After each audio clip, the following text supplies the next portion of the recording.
بسم اللہ الرحمن الرحیم۔ میرے آقا صلی اللہ علیہ وسلم کی راتیں۔ جس عظیم انسان کی سیرت کو میں آپ کے سامنے بیان کر رہی ہوں، اس کی رات کا بڑا حصہ اللہ کے ساتھ مناجات اور قرآن کی تلاوت میں گزرتا تھا۔ فرض نماز تو بہت دور کی بات ہے، اس عظیم انسان کی نماز تہجد بھی قضا نہ ہوتی تھی، حالانکہ سارا دن مصروفیت ہوتی تھی۔ ادھر دیکھو تو مختلف علاقوں سے آنے والے وفود سے ملاقات ہو رہی ہے، ادھر دیکھو تو غریب اور مفلس مسلمانوں کے مسائل حل کیے جا رہے ہیں، ادھر دیکھو تو ظالم اور مظلوم کے درمیان عدل کے فیصلے کیے جا رہے ہیں، ادھر دیکھو تو پرسوز خطبے ارشاد فرمائے جا رہے ہیں، ادھر دیکھو تو حضرت عائشہ اور حفصہ جیسی ازواج مطہرات کے حقوق پورے کیے جا رہے ہیں، ادھر دیکھو تو فاطمہ اور زینب جیسی بنات طاہرات کے ساتھ محبت اور شفقت کا معاملہ ہو رہا ہے،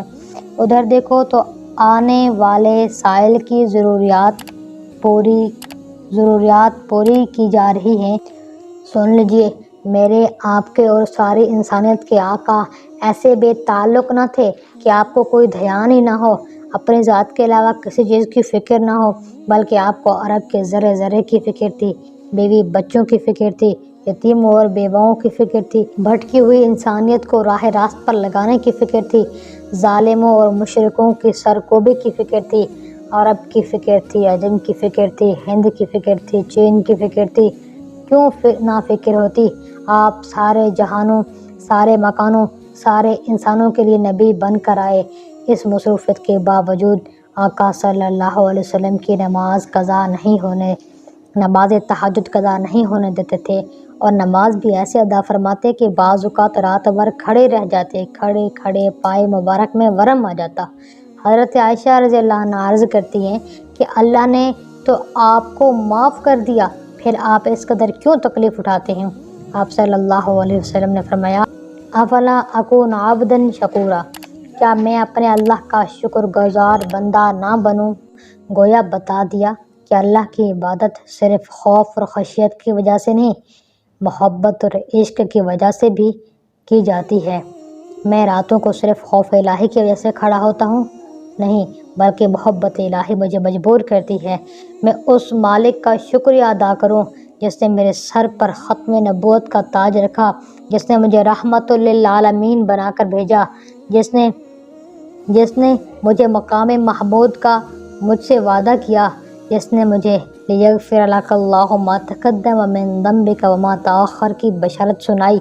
یعنی میرے پچھلے اگلے تمام گناہ معاف ہیں، جس نے میرے صحابہ کو رضی اللہ عنہم ورضوا عنہ کی سند دی،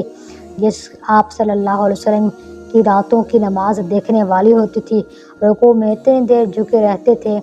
کہ دیکھنے والے کہتے تھے کہ شاید آپ سجدہ کرنا بھول گئے، اور سجدہ تو سجدہ ہوتا تھا، سر اٹھانا بھول جاتے، سجدے میں دعائیں مانگتے اور روتے۔ حضرت عائشہ رضی اللہ تعالیٰ عنہ فرماتی ہیں کہ رونے کی وجہ سے آپ صلی اللہ علیہ وسلم کے سینے سے ایسی آوازیں نکلتی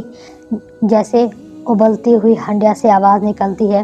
حضرت عائشہ فرماتی ہیں کہ میں نے کبھی سنا تو آپ سجدے میں اپنے مولا کے حضور یوں عرض کر رہے ہیں، سبحانک لا الہ الا انت، کبھی سنا تو یہ دعا مانگ رہے تھے،